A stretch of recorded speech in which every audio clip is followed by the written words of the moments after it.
So thank you very much for coming to the afternoon session of this event, where we are supposed to debate about the future of the Russia-West relations.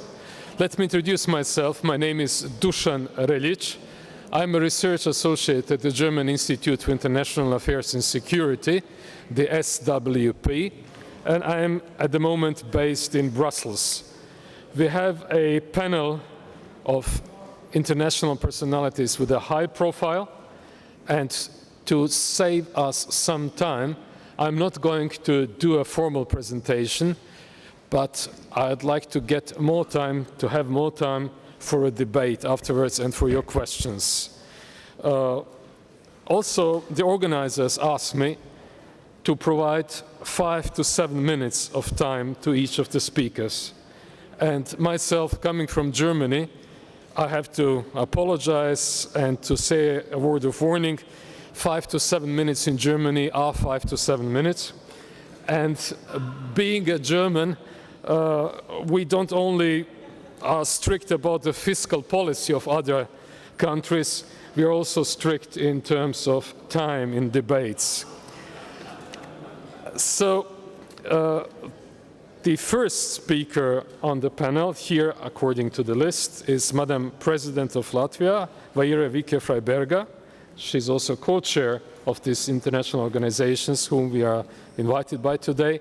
And I'd like to ask you, Madam President, whether after the experience of the first Cold War lasting almost half a century, if you can envisage a better scenario for the future. Is this Cold War also going to last half a century?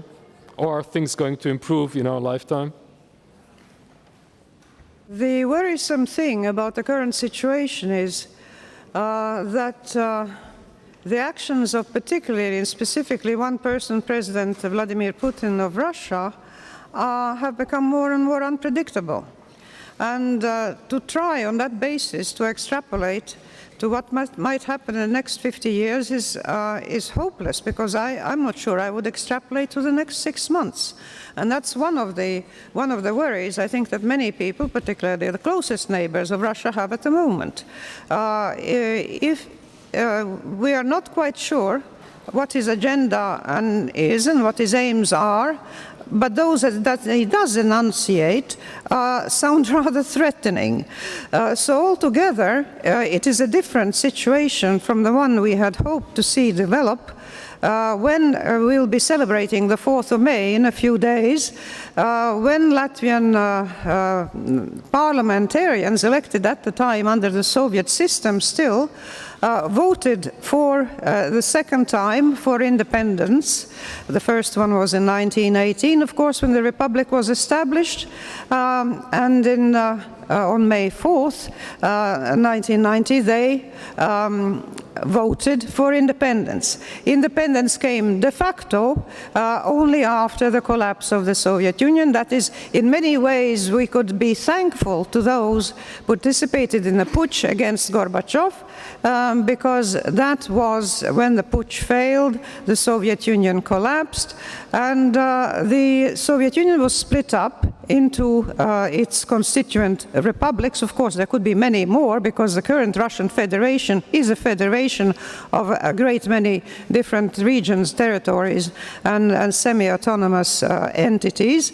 But countries that had been independent before, or that had tried to be independent in 1918, 1920, had only succeeded for a brief time, recovered their independence.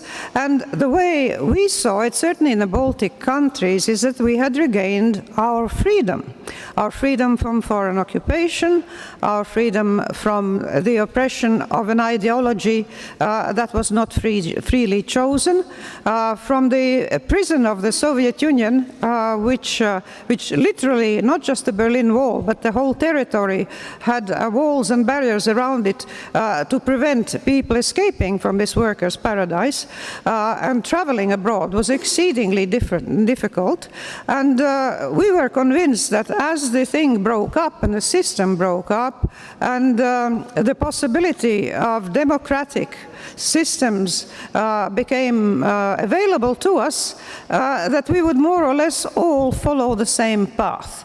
And it was taken for granted by many, maybe naively, but including myself, that the Russian people would be just as happy to have a chance to live under other than an authoritarian, totally centralized and repressive system with censorship, control of information and control over travel than anybody else, and that we would all slowly try and recover from the wounds left by all the decades of the communist rule and develop into hopefully prosperous democracies like those that had developed in the west of Europe after the Second World War. And to some extent, it's particularly in the last year, or since the invasion of Crimea, that I think the world order in that sense has changed, because, of course, we are wondering whether Mr. Putin's aim is to reconstitute the former Soviet Union or to reconstitute the Tsarist Russia built up by Catherine and by Peter I, and then expanded by Stalin, which, of course, would be completely alien to our own interests. Thank you very much. I have to make a small change in the order now because President Stoyanov has to leave earlier. So, President Stoyanov of Bulgaria between 1997 and 2002, there is an African saying that when elephants make love, the grass is very hard pressed. It is actually destroyed. So can medium-sized and small states do something about this very bad situation between the West and Russia, or are they just condemned to suffer the game of the big? According to this saying, we have to remember that in the past Bulgaria was part of the Soviet communist system in Europe. Thanks heaven, Bulgaria was not part of the former Soviet Union like Latvia, but along with countries like Czechoslovakia, Poland, Hungary, Romania, Albania, we used to belong to the communist bloc, to the communist system. Moreover, during the past, Bulgaria was labeled as the most loyal satellite of the former Soviet Union. And we really faced very big problems after the fall of the Berlin Wall, because it is very difficult for us to announce that the new Bulgaria, democratic Bulgaria, wants really to join the European Union, wants really to join NATO, and thanks heaven we did it. But it is not easy to be a relatively small country like my country and to have a fully independent politics. I don't think that the acting politicians could admit that, but I'm a former politician, I can say that, because Bulgaria, for example, is fully dependent on Russian gas. And unfortunately, the European Union, I'm in Brussels, we don't have a common energy policy, for example. What to do with this dependence?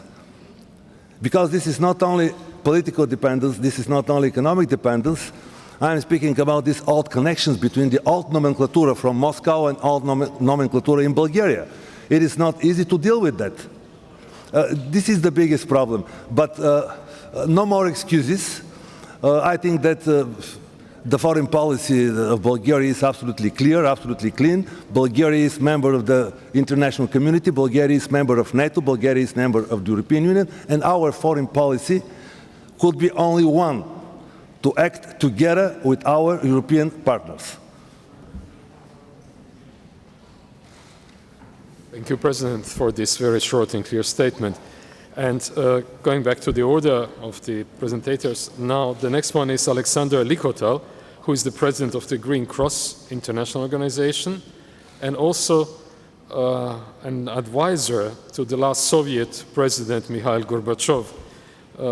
Mr. Likotal, when you analyze the discourse in Moscow at the moment, do you see that anyone is making plans for a situation in which there could be warmer relations between the West? Or is there no planning for a positive outcome towards the West?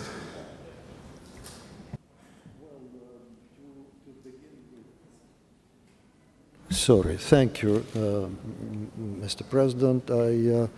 I would like to start with just clarification. I have been living outside Russia for a very long time, almost 20 years. Though I keep contact, I visit Moscow many times a year, every year, and I can tell you that, of course, some tragic things happening today, not only in Russia, but in outside Russia as well. There are misperceptions on both sides of the frontier, let me say, of the border. And unfortunately, that happens. It's quite understandable because, you know, moral certitude is always very satisfying, but unfortunately, it's not enough to resolve the situation. To resolve the situation, one needs a rational understanding of the deep drivers that led to this situation. And in that sense, the public opinion of both sides of divides is split by emotional response to what is happening today. Vaira mentioned a very interesting point that Crimea situation has been a borderline of the change of the world order. I think this is not entirely correct. In my judgment, the changes, inevitable changes of the world order made this situation with Crimea possible and to a certain extent inevitable. Unfortunately, politics, and we live in politics all the time, that's why we're emotional. We take it personally. In addition to that, hundreds and thousands of people are living through a nightmare, not only in Ukraine, in many countries of the world. And today, many leaders talked about growing tensions, growing disorder everywhere in the world. I think these are the symptoms of a very deep transformation the world is going through. You know, politics has a very strange and stubborn habit of turning into history in 20, 50 years. And only then, going through politics, we always are consumed by immediate consequences and direct connections, direct causes of the events. And that's why we see the world as bad guys, good guys. We are always on the side of the good guys or good cowboys. The other are Indians, let me say. So this is not true, and I would say that since we are here assembled by Nizami Ganjavi International Center, I would like to quote a very appropriate quote from Nizami. He said that in the book of life, all pages have two sides. We, the humans, fill the upper side with our hopes, with our plans, and with our wishes. But Providence writes on the other side, and what it ordains is seldom our goal. I'm saying that, in my judgment, we are talking about history, and of course the historians will see the deep drivers of what is actually happening. It's not a Tom Clancy conspiracy novel that should be a pattern that should be attributed to the current situation, and there are no bad guys. I think that the situation has dramatically changed. We did not use the opening of the end of the Cold War. We wasted the time that the opportunities that were in front of the world. Unfortunately, the West considered itself, nominated itself as a single winner in the Cold War. It did not realize that the Soviet Union collapsed because of the internal reasons. And that is a very important thing, because if we will just think of what is happening today and compare it to the Twin Towers, one tower, the Soviet Union, has gone down immediately. Unfortunately, the second tower, the so-called West, is leaning very dangerously today. And if we do not see the threats today to the modern civilization, I am afraid that we will have a very rough future. And the crisis of the 2008-2009 has showed amply we've reached a situation when the governance, let me say, integrality of the world demanded a new governance system. We did not respond to that. And that's why today there are only two possibilities: either to regain control by upgrading the governance system of the world, making it really integral, or the current disintegration of the world order will continue. Unfortunately, that is what's happening. Russia is arrogantly, I agree to that, pushing as far as possible to explore the limits of the new situation. But Russia is not alone. China, it was mentioned here, is doing the same. IGIL is doing the same. Many actors, state and non-state, are trying to explore the possibilities of the new situation. Well, let me just stop at that for the time being. Thank you very much.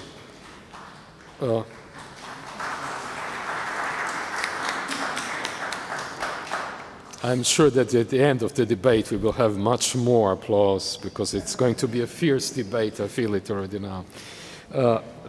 The next speaker will be Václav Klaus, the President of the Czech Republic between 2003 and 2013. Mr. President, what has to change so that we regain a better future, a different future than what Mr. Lichotal has just portrayed to us? First, thank you for giving me the floor, and I want to answer. I wanted to express my gratitude for being invited to be here.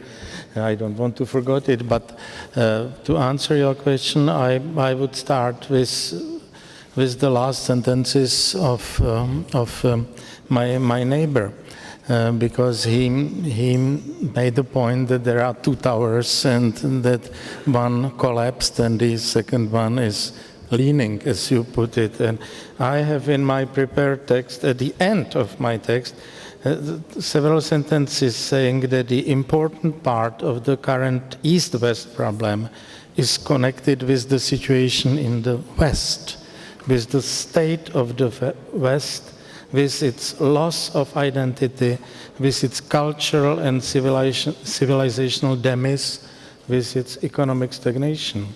The West, and especially Europe, should face up to the unpleasant fact that the new era in the international relations we are talking repeatedly here about is heavily influenced by the growing weakness of Europe. And the whole continent is more and more endangered by the non-efficient and freedom and democracy weakening form of European integration, and by the political, economic, and social model behind it. But this is just to your question, which was my last paragraph. I would like to start about the title, connected with the title of this panel, The Future of Russia-West Relations. I would like first say that we have to start with saying that the relations between Russia and the West should not be reduced to the current Ukrainian crisis. It's absolutely crucial. We should take a long-term perspective, and we shouldn't pay attention to daily media headlines only, which is the case just now. The rational interpretation of the current situation requires getting rid of Cold War prejudices and accepting the post-1989 realities in our part of the world. We should stop fighting the old, no longer existent wars. I am very frustrated to see that many otherwise intelligent and thoughtful people are victims of this fallacy again and again. The present day, fully artificial and not authentically developed conflict between the West and Russia is not a confrontation of the two fundamentally distinct political and socio-economic systems as it used to be in the Soviet Union era.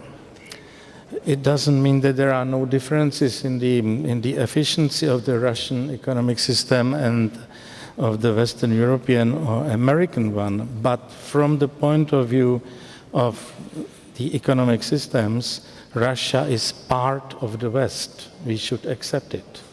Its economic system is, of course, very far from a textbook model of a market economy, but Europe is very far from it as well. And not only that, even though many of us have a much different vision of an efficient, just, and democratic political system than the one we see in Russia now, even politically, Russia is neither China nor Saudi Arabia or Pakistan. That should be also accepted as a crucial idea. Russia is a traditional European power. It was for centuries part of the European history.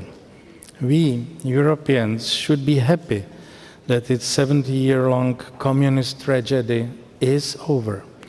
But it would be a mistake to push Russia out of Europe just now. Russia deserves to have a chance to define its new history, to find its own way, and to be an active player on the international scene.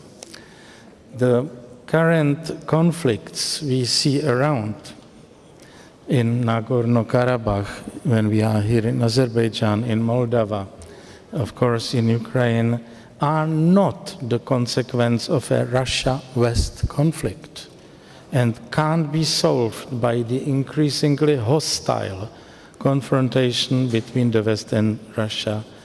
I consider the tragic situation in Ukraine a Ukrainian problem, not a Ukraine-Russia problem, and definitely not a West-Russia problem.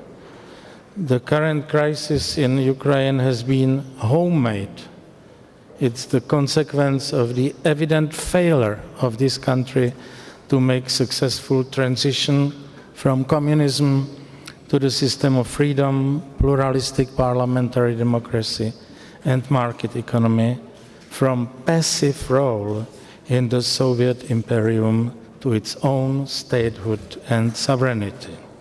Ukraine, in my understanding and in my reading the facts, failed in this respect more than almost any other Central and East European country, partly due to the fact that it was artificially created, it was and is deeply divided, and it used to have and had even before November 2013, I mean before Maidan, very weak internal coherence.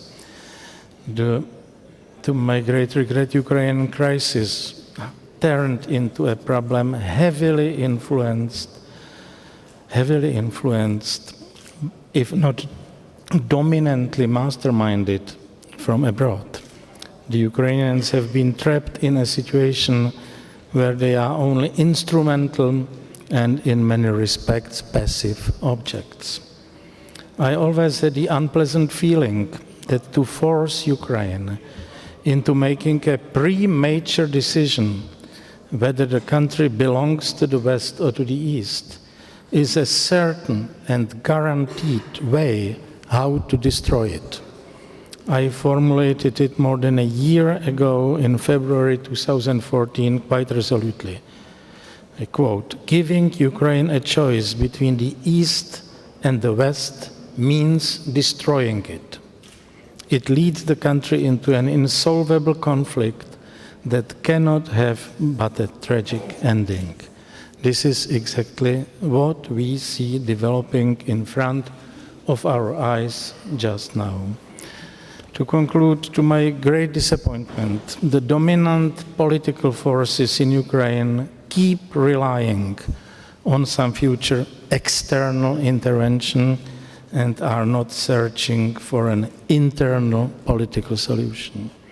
They haven't come up with any compromise proposal they could offer to the people of the eastern part of the country to win their confidence. They rely on repression and on unrealistic expectations of Western economic and military aid.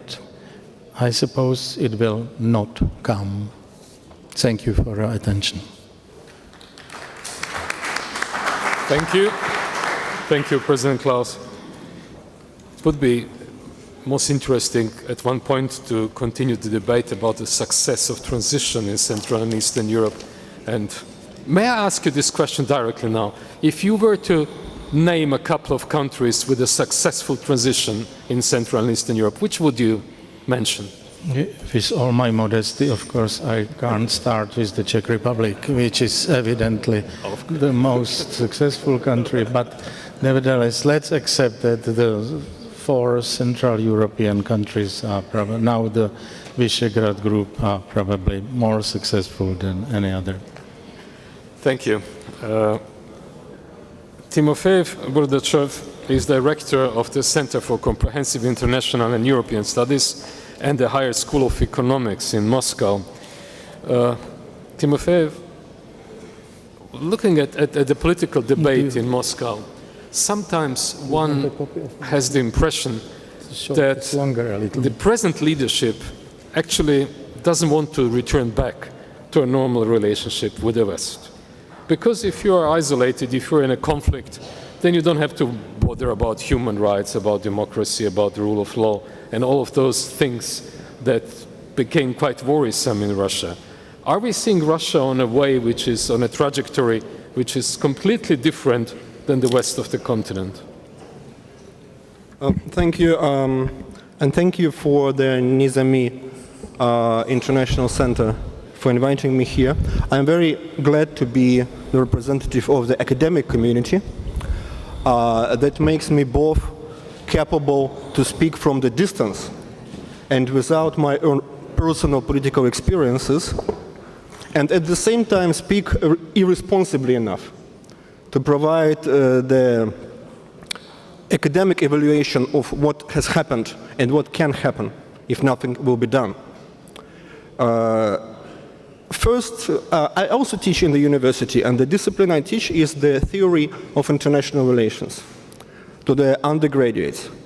And on the first lecture, I told them that the science of international relations was established 100 years ago, institutionalized, with the concrete purpose to make academicians to explain to politicians how to avoid the war.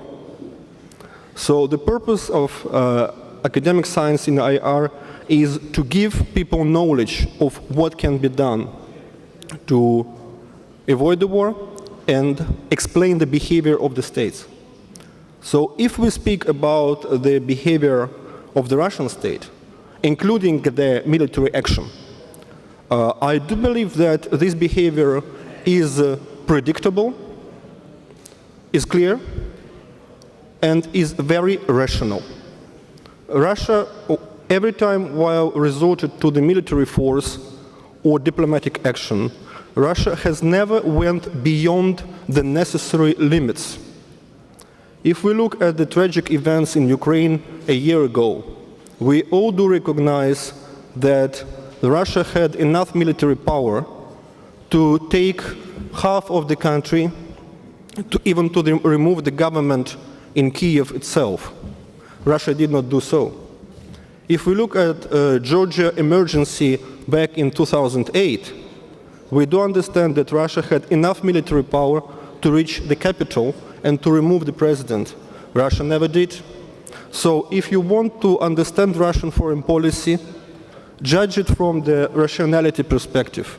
And if you put yourself in the rational shoes of the rational politicians, you will understand it better. You asked me about if there is any intention to bring the relations to the normality. What I can answer, most of the political decision-making elite in Russia does not believe that relations have been normal before. We do believe that exactly the unnormality, the absence of normality during the last 20 years brought us to the situation which we have now. And the normality must be invented together within the wider European security dialogue, based on the national interests of all parties on whom the European security depends, on inclusivity.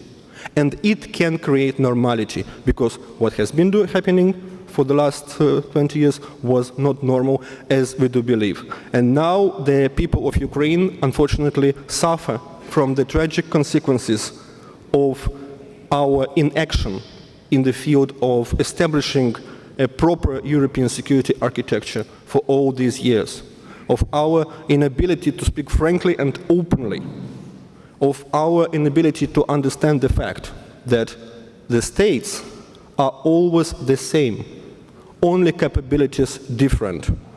They different in terms of size, and they different in terms of time. And while the capabilities of the state do change, the state changes its external behavior and its external action. So while in the 90s Russian capabilities were different, Russia could not respond to the perceived, subjectively perceived national interests in a way as it is able to respond now. Maybe this is a wrong understanding, but this is our understanding. And we need to deal with this simple fact. Otherwise, we will continue the situation we have now, because now we have terrible events. We have civil war in Europe with a very high potential of escalation. Thank you. Thank you, Timofey. I think we can keep the questions for later on. It's Mark Medic now who will be the next speaker. He is an international lawyer and an investment banker. He used to be the special assistant to President Bill Clinton and also senior director for Russian, Ukrainian, and Eurasian affairs at the National Security Council. So Mark, basically I would also like to ask you about the future. And as we see in the United States, we have elections next year, 2016. Presidents usually do great things in international affairs in their second term. So do we have to wait until 2021, until the new president is in his second term, that he might play a different politics towards Russia? Because being someone who is seen as being soft on Russia is certainly not something that's going to win the elections this time or next time. Thank you, Dushan, and thanks very much to the Nizami Foundation for bringing us all together. It's a great honor to be here, also with this distinguished panel. I will get to your question about U.S. politics, but if I may just jump back a little bit and spring off what Mr. Lichatal said about perceptions. Before we talk about the future, let's reflect a bit about the present. And I should also say I think it's too bad that we didn't get to hear from the Ukrainian presidents before this discussion, because I think Ukraine should be a subject, not an object of the discussion. So I very much look forward to hearing from the Ukrainian presidents tomorrow. You know, look, we are clearly at a stage where Russia and the West appear to be opponents again, as rivals. And we're in the midst of a deep rethink, particularly in Washington and in European capitals, about some of our assumptions of the past 25 years. I think we can expect a rather extended period of very cool relations and only selective engagement in areas of very clearly identified common interest. But we need to do better, actually. That's not good enough for reasons of Western civilization, frankly. And those are the biggest shared interests that Russia and the West have. Russia really is part of the West in a big sense. Though not all Russians feel that way, and I'll get to that point in a second. The real thing I'd like to focus on is perceptions and misperceptions. And I don't for a moment believe that the reason for the current crisis is merely a misunderstanding. Real decisions have been made, real actions have been taken. And yet there are some very deep misperceptions and misunderstandings between Russia and the West that seem to be undermining our ability to achieve a durable dialogue. I was about to say partnership, but it's an overused word. I have battle scars from years of trying to build a strategic partnership or trying to work on the reset, which was another metaphor we used for trying to resuscitate the relationship. But what's clear is there have been some deep misperceptions, abiding ones. Too many people in the West took it for granted that Russia wanted to be part of the West in the way we were defining it, the particular institutional set that we've been offering. In a sense, we wanted to jump into the Westernizer versus Slavophile debate in Russia and choose the winner. But it is a real debate that Russia must answer for itself. And I don't think we've fully appreciated that. It has great consequences. But on the other side, many Russians perceive that the West, and the US in particular, has been all about the encirclement of Russia, attempting to take advantage of Russia's weakness, and even seeking regime change. And that is a rather blurry misperception that's fueled often by paranoia more than anything else, more than fact. There is a perception in Russian security circles and political circles that the US and the West constantly engages in double standards. One can debate this, but the perception is important because we really haven't debated it. We haven't come to clear understandings.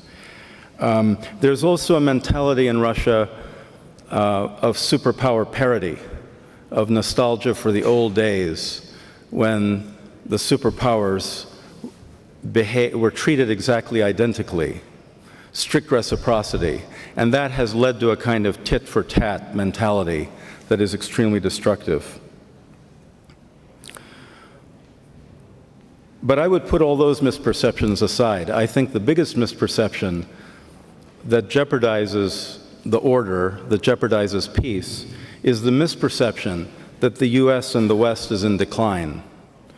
And we've heard several references here to that idea. I simply think that that's a misunderstanding of recent history. If anything, the lesson of the past 25 years, the lesson since the financial crisis on Wall Street, even the lesson from the financial crisis in the Eurozone, is the remarkable resilience of the West as a system, as a society, as a family of industrialized and advanced democracies. I think that is really the most salient fact of our time. And those around the world who underestimate the resilience are likely to make blunders. The US has made many blunders in my lifetime. I grew up during the Vietnam War. I was not a supporter of our interventions in the Middle East. We've made big mistakes. But we've also tried to correct them very quickly. And this goes to a point that George Papandreou made earlier, that democracy is disruptive. Democracy is messy. Democracy is about debate. And I think what often happens around the world is that people look at the West, they look at our debate, they look at our mess, and they mistake that for weakness, when in fact the mess is our strength. Our willingness to make mistakes and confront errors, to try to improve our systems and our institutions, is actually the core organic resilience of the West. And I very much hope that the leadership in Russia and in other countries will continue to view the West as a partner in that regard, in terms of trying to become partners in our resilience, as trading partners, as partners on security issues and so forth. It's a choice that can be made. Nothing that has happened is inevitable. I don't think the end of the Cold War was inevitable. The current conflict in Ukraine was not inevitable. We have the power to change and to write the future. I may be a naive optimist, but that's my viewpoint. About US politics, it's always a factor. Our campaign has already started, basically almost 2 years before the election. It's a particular pathology of our system. There's too much money in our politics. That's why the campaigns begin so early, because funds have to be raised. But policy is not put on hold. All kinds of things are going on. You just have to look at what the Obama administration has been doing on climate change, on Iran, on immigration reform, to name a few things. The power of initiative is not lost, and we're not going to go into a period of suspended animation. Okay.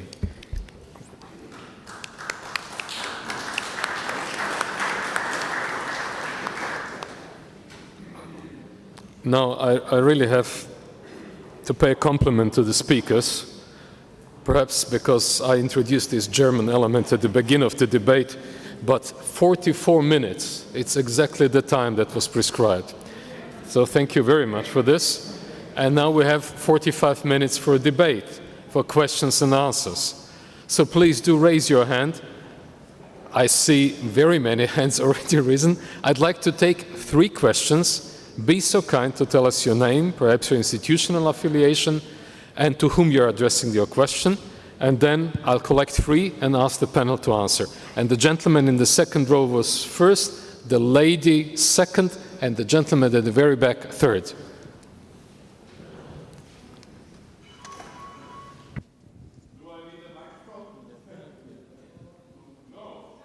It's coming, it's coming. For the translators.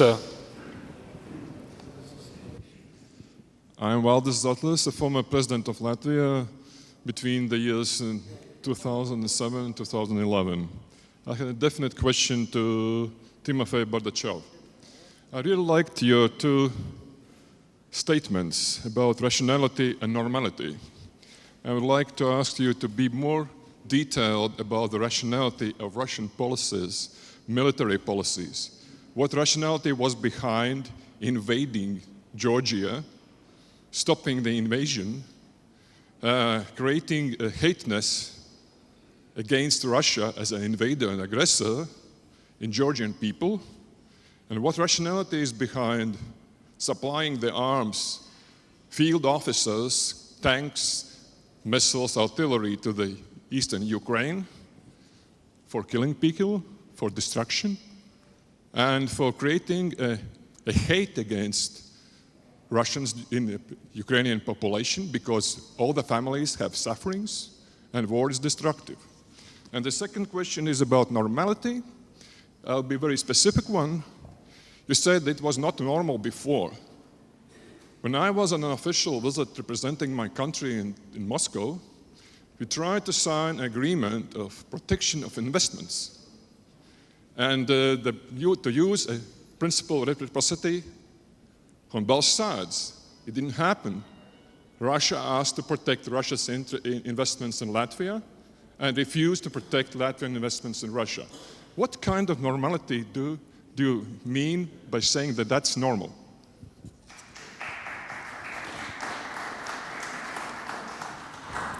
Madam, your question. The mic is coming.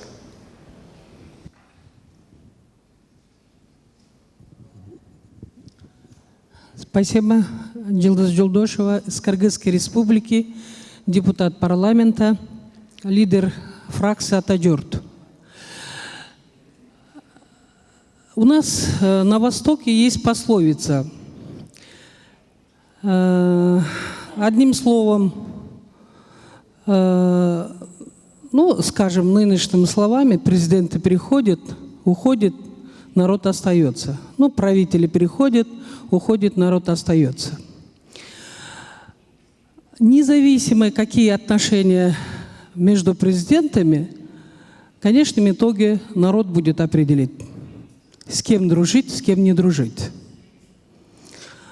Почему? Потому что есть женщины, девушки, которые выходят замуж, независимо, откуда он родом. И таким образом продолжается человеческая жизнь. Второе, есть бизнес, который границы они не понимают и не хотят понять. Я что хочу сказать? Вообще, кто за мир отвечает в мире? Какая страна? Как политик я считаю, что за мир в мире отвечает Китайская Народная Республика, Америка, Россия. Но в том числе, может быть, где-то Евросоюз. Это первое. Почему сейчас вот в обсуждении говорите, Россию можно вывести из Запада? Да никто не сможет. Потому что территория, куда мы денем эту территорию? Россия не находится в Центральной Азии. Понимаете, это очень важно. И вопрос такой. Вот очень мне понравился слово, вот высказывание, личное мнение Марка. Почему? Потому что я недавно была в Америке. Простой народ, американцы очень хорошо относятся к россиянам. На Западе была, начиная Германии, кончая Франции. Там тоже простой народ очень хорошо относится к России. Также Россия очень хорошо, россияне хорошо относятся к Западу, в том числе Америку. Я считаю, что вот этот путем диалога все должен завершиться. Вот этот, чтобы эскалации не было. Мы пережили 2 революции, межэтнические столкновения. Столько невинных людей погибли. Excuse me, madam. Вопрос. Could you come to your point, please? Вот я хочу вопрос задать молодому человеку вот, и Марку. Как вы считаете, какая страна все-таки будет отвечать за мир в мире? Вот такой первый вопрос. Второй вопрос. Марк, я узнала, что вы банкир. Значит, скажите, пожалуйста, крупные, да, Китай сейчас будет диктовать. Экономический вопрос. Madam, we have understood your question very well. Крупные банки хотят, да? Thank you very much for your question. Крупные банки вообще есть необходимость открывать? We have understood the question perfectly. Thank you very much. Sir, at the very back.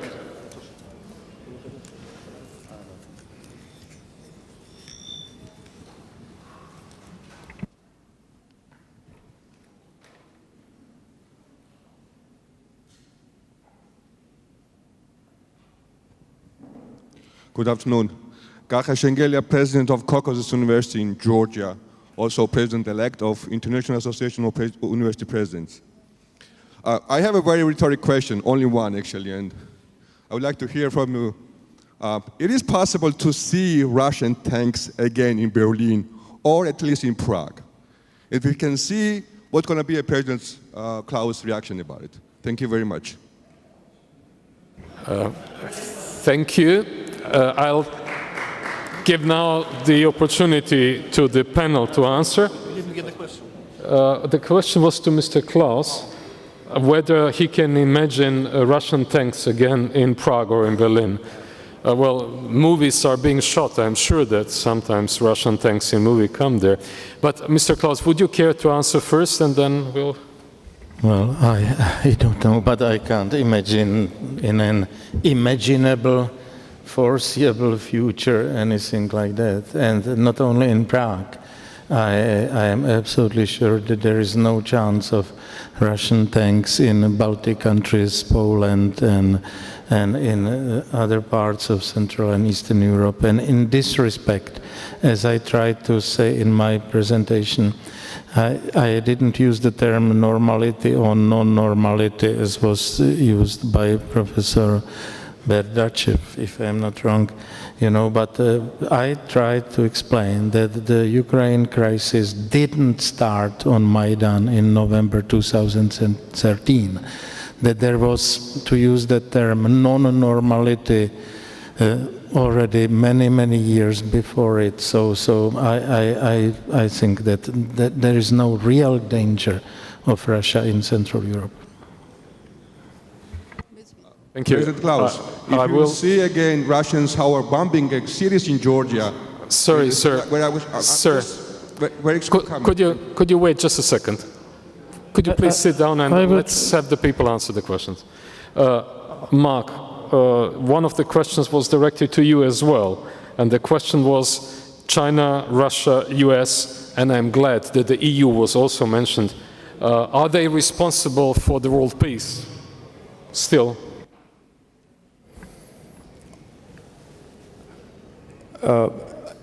Yes, in the sense that without the leadership of the major powers, it will be much harder to define norms and implement norms. There's no question about it. I mean, we need more leadership, not less, from the major powers.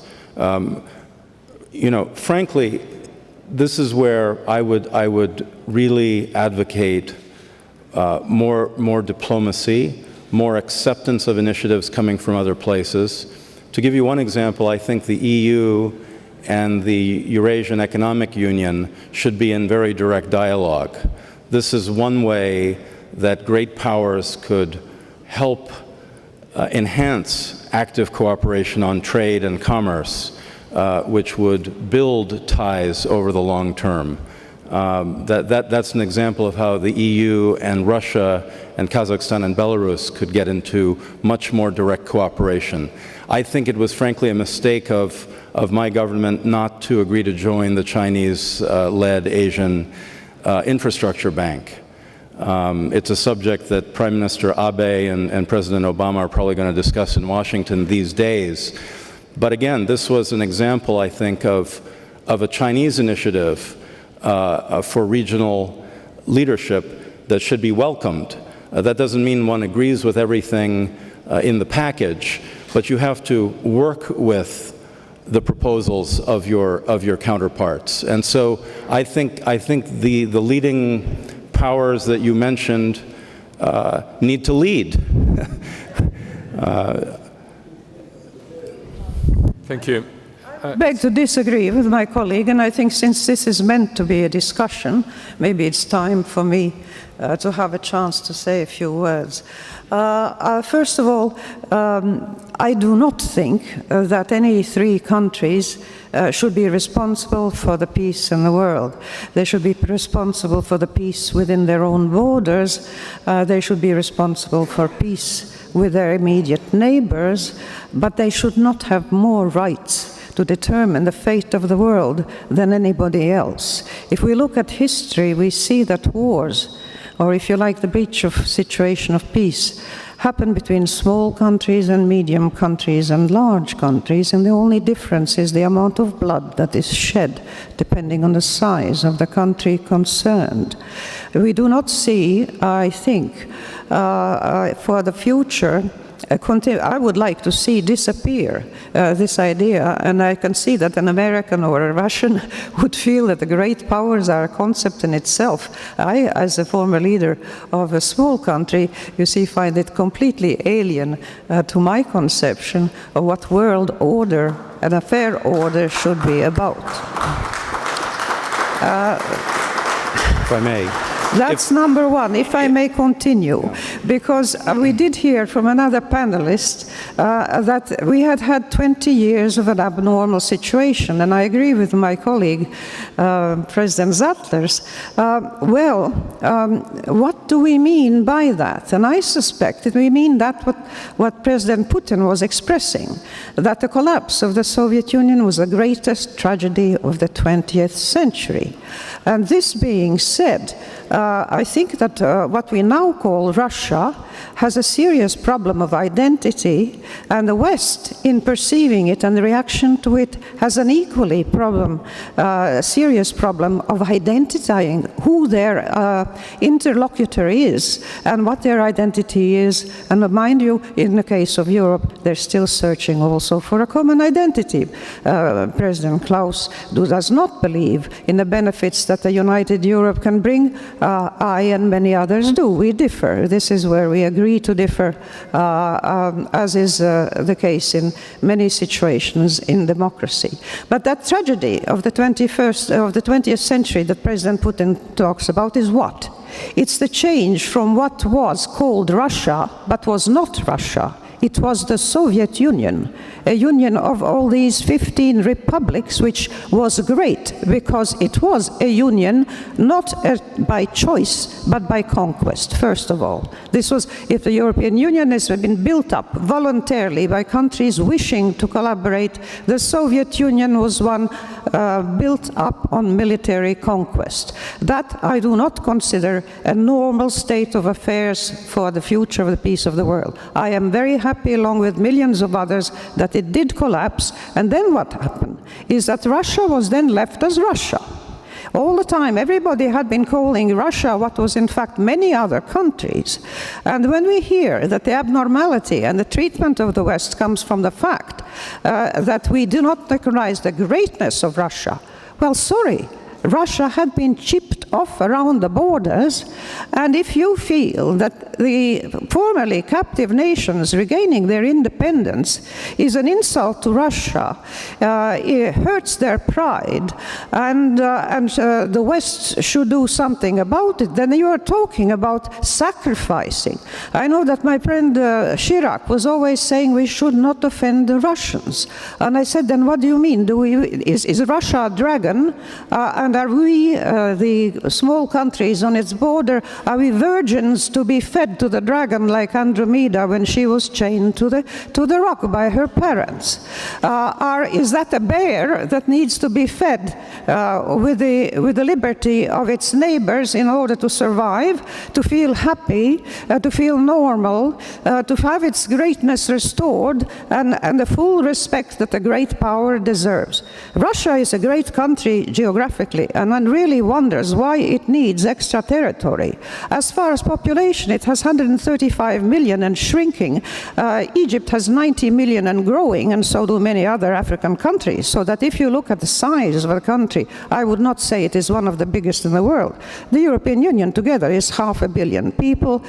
India is 1.2 billion, China is 1.3. Those are great countries, but mind you, hopefully none of them will be leading the rest of the world and will allow both their neighbors and those more distant to live their own lives. Only an order of the world where each country has a right to determine its fates and its choices, much as in a democracy each individual has a right to determine its choices, can there be peace, order, and faith in and trust.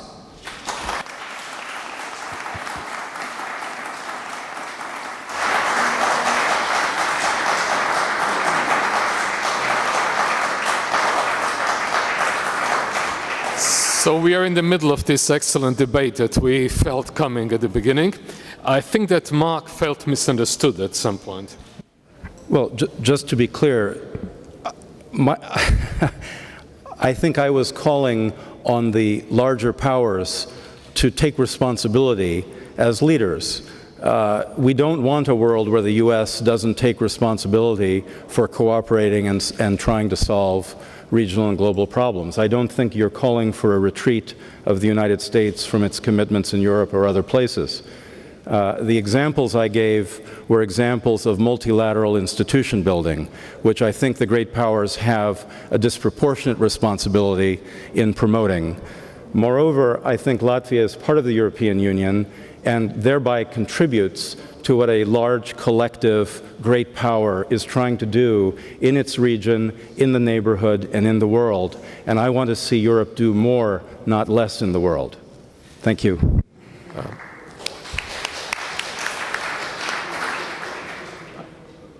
Mr. Alexander Lichotal wanted to add. Thank you very much. I would like to start with the tanks, Russian tanks in Prague and Berlin. You know, they say that the things we do not see the things as they are, but as we are. And I must say that I can imagine Russian tanks both in Berlin and Prague.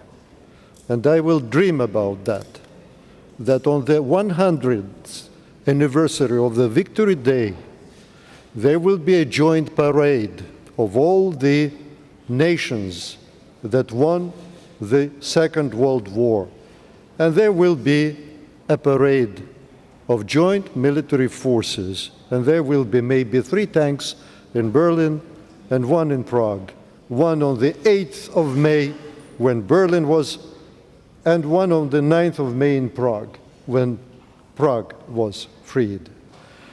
I would like to add a couple of words to what was said about who should be responsible for the stability and peace in the world. I agree completely with Vaira Freiberger that this is the joint responsibility. And this is a necessity. Everyone is responsible for that. And that also requires the certain amount of sobriety in assessing the situation. But at the same time, I must say that we cannot just imagine that the superpowers will decline their responsibilities voluntarily and will just step down and stop doing whatever is expected or non-expected from them. But in my judgment, they do not have any additional rights. They have only additional responsibilities. And whenever we have problems in the world, that means that the emanating from superpower, we had it in Iraq, we had it in Kosovo, we have it now in Ukraine. It comes because the responsibility is interpreted as a right and duty. This is the big problem. And finally, I wanted to add a couple of things to the West demise. Mark absolutely correctly said that there are lots of achievements. But frankly, if we will think about Roman Empire, there were a lot of achievements just before Roman Empire ceased to exist. I'm sorry to say, if we look at the picture before the First World War, nobody wanted the war. Nobody wanted the war. No politician of any side wanted the war. They were crazy. They were much worse intellectually than current politicians. Why it did happen?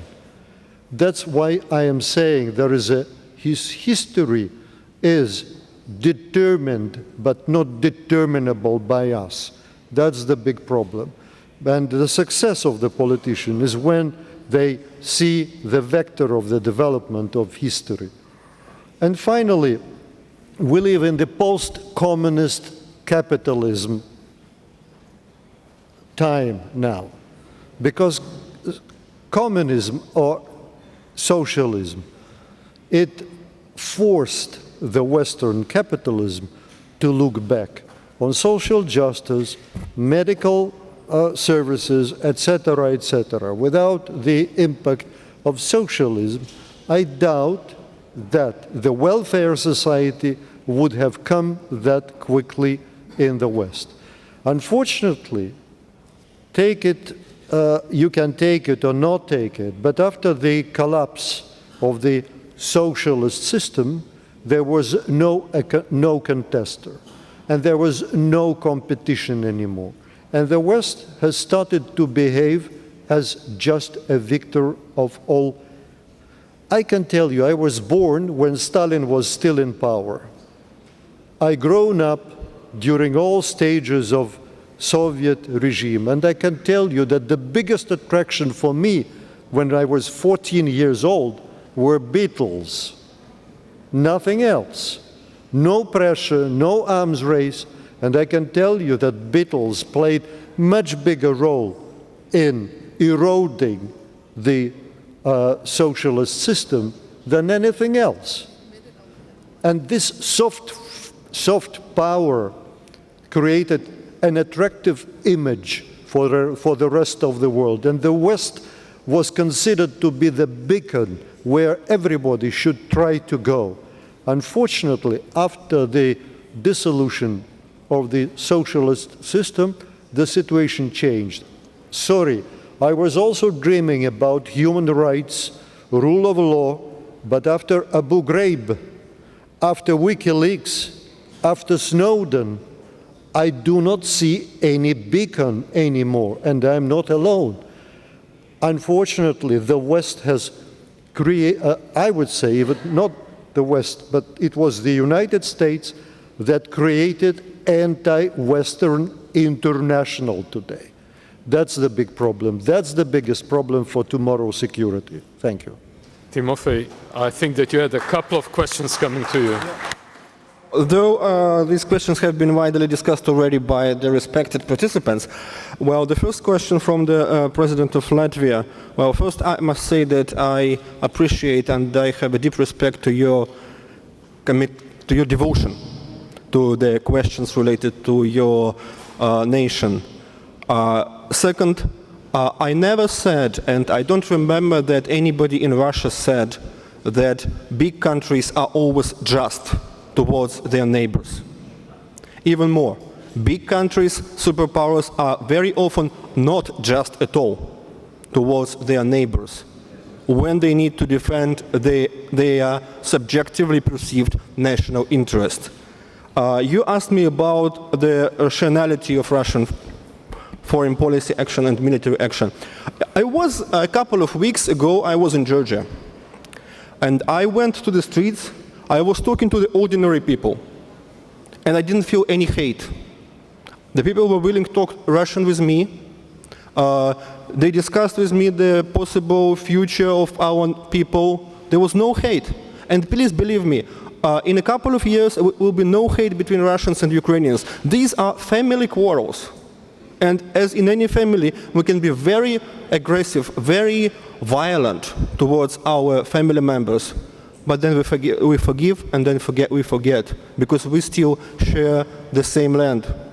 So the rationality was very simple: to ensure the national security interests, to defend, in Georgia, to defend Russian peacekeepers.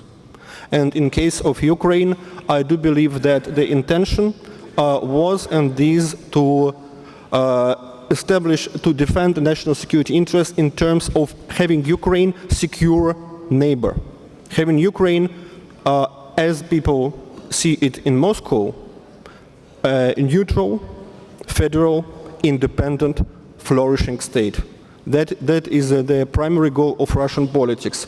And speaking of what you said about the trade relations, investment relations between Russia and Latvia, I must say again, the big states are never just. They more often not just, and I must recognize that it was a big mistake of my government to treat your beautiful country like this. Another question was, who is responsible for peace in the world? My answer will be international law. International law. That's why Russia has been advocating international law for 20 years. During Iraq crisis, during Libya crisis, for 20 years we tried to explain to our friends and partners in the West that they are not exemption, that everybody should obey the law, not only those who are not the West.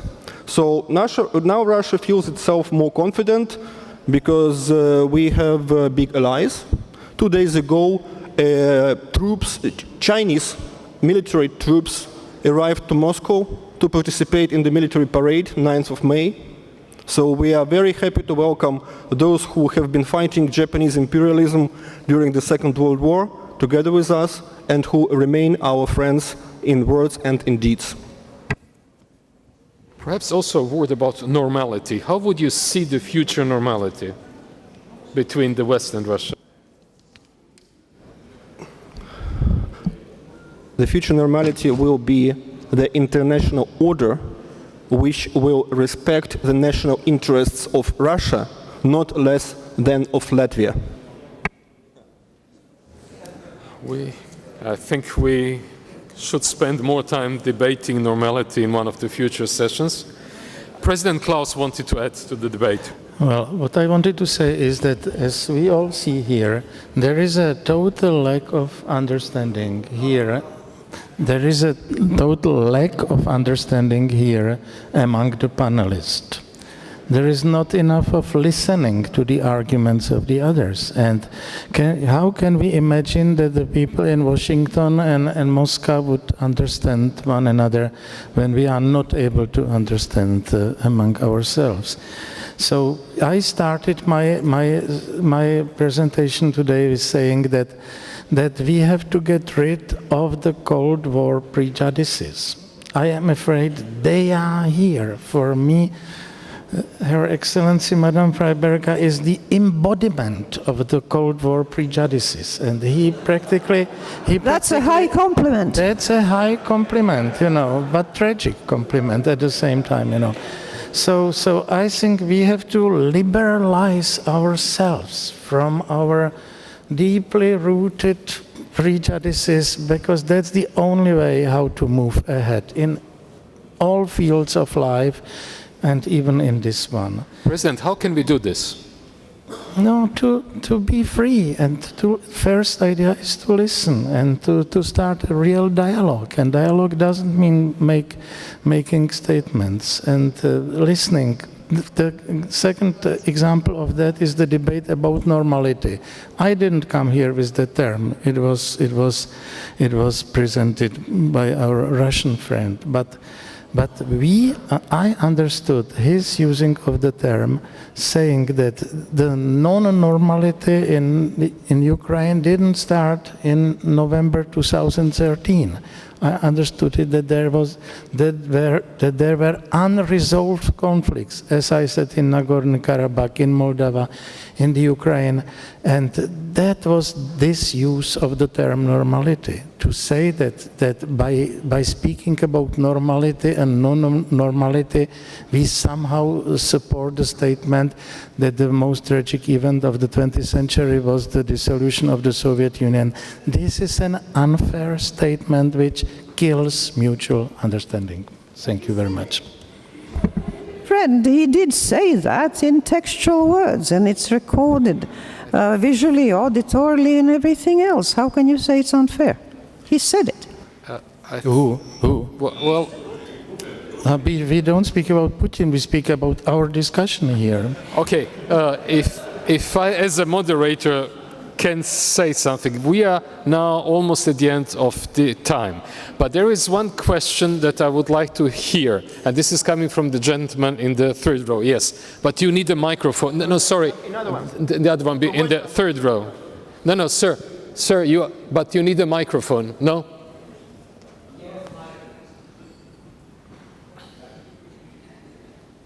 Well, no. Thank you very much. My name is Mohammed Hassan. I am the chair of the Council of the United Nations University and co-chair of the Global Network of Science Academies. I have a question which relates again to the role of China. We've recently beginning to see an improvement in the relationship between China and Russia. And I want to ask our Russian colleagues how they see this relationship evolving in the next few years. And the second question is, what is going to be the implication of this improvement in the relationship between Russia and China to the emerging new world order and to the Russia-West relationship? So these are the two questions I wanted to ask. Thank you. Thank you. And if I may, I would like to ask everyone on the panel for a statement on this, I think, very pertinent question, and to finish the debate, because we're running out of time with this. The former president of Ukraine wants. Sorry, but can we first do this question, and then I'll give the floor to you? Okay. Would you like to start? China, Russia, the West? Well, the relations between Russia and China have never been so good as they are today, because nobody feels humiliated. Nobody feels a younger brother like it was 60 years ago. We have deep respect for the Chinese economic achievements, and Chinese have deep respect to our military might. So these relations are now pretty balanced, and the communication between two leaders is very good. That's why President Xi Jinping will be present in Moscow on 9th of May, and then in September President Putin will go to China to commemorate the end of the Second World War with our Chinese friends. So these relations are pretty fine and flourishing. So with regard to the Western dimension, I do believe that there is understanding between Russians and Chinese that they need to support each other and they need to promote each other's interests in the different fields, including in the United Nations Security Council.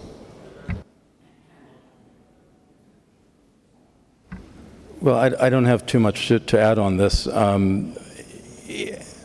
I think that the complementarity of Russian and Chinese interests is more theoretical than it is easy to achieve in practice. But it makes perfect sense for the Russians and the Chinese to try to cooperate on all sorts of issues. I mean, they've been part of the Shanghai Security Organization, their cooperation, their grand plans for the Silk Road infrastructure project across Eurasia. I mean, these are all valid topics of cooperation, but I wouldn't exaggerate the potential of deep partnership there. It's part of a triangle. I would say that there was an ideological friendship and link between Russia and China for a very long time, even though in practice that friendship had periods when it considerably cooled down. The current situation is such that China is extending its influence all over the world, on all continents, and is wishing to, I think, to be friends with a great many, or possibly dominating them, as the case may be. But certainly the West has been, as you well know, having intensified relations with Russia. And I might say that the respect that you say the Chinese show the Russians, they show the same respect to the Latvians. Because when I was received in China on a state visit, the president reminded me that China treats every country with the same respect, whether large or small, and I appreciated that. I think that's a very nice thought. Whether they will continue to be friends remains to be seen. They do have a considerable region between the two, which is thinly populated, and I wonder whether when China becomes overpopulated and has empty territory, beckons on the other side of the border, how long the friendship holds up, but that remains to be seen. Thank you. I will just start sharing my experience with one very high-ranking Chinese official. We were sitting with him and discussing the issues of the relationship, and I asked, it was a very informal conversation, and I asked him, okay, we have depopulated areas in Siberia. Shall we be scared by China? He laughed and said, not at all. You know, all the world belongs to China. The world simply does not know that yet, but we are very patient. So there are several ways out of that situation. I think that, first of all, we should not be considering the world emerging New World Order as again a zero-sum game.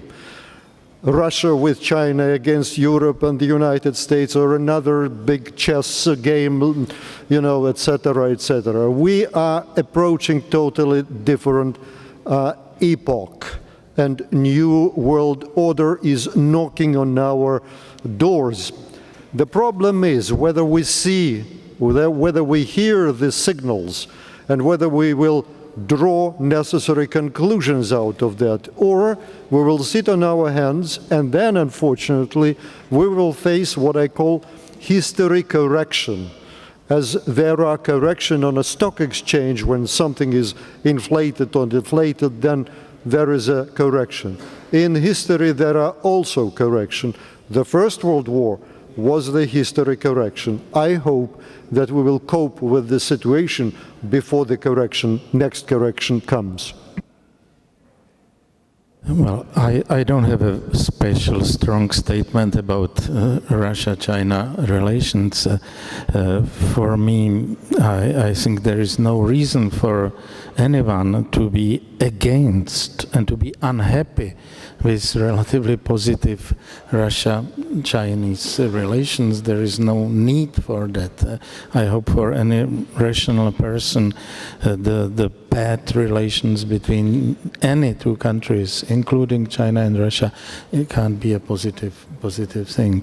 What bothers me is something else. What bothers me is the growing irrelevance of Europe in this relationship, of the absence of Europe in important international debates, topics, and the reason is simple. This is the growing weakness of Europe, and we Europeans are responsible for making it possible. So we can't blame Russia and China.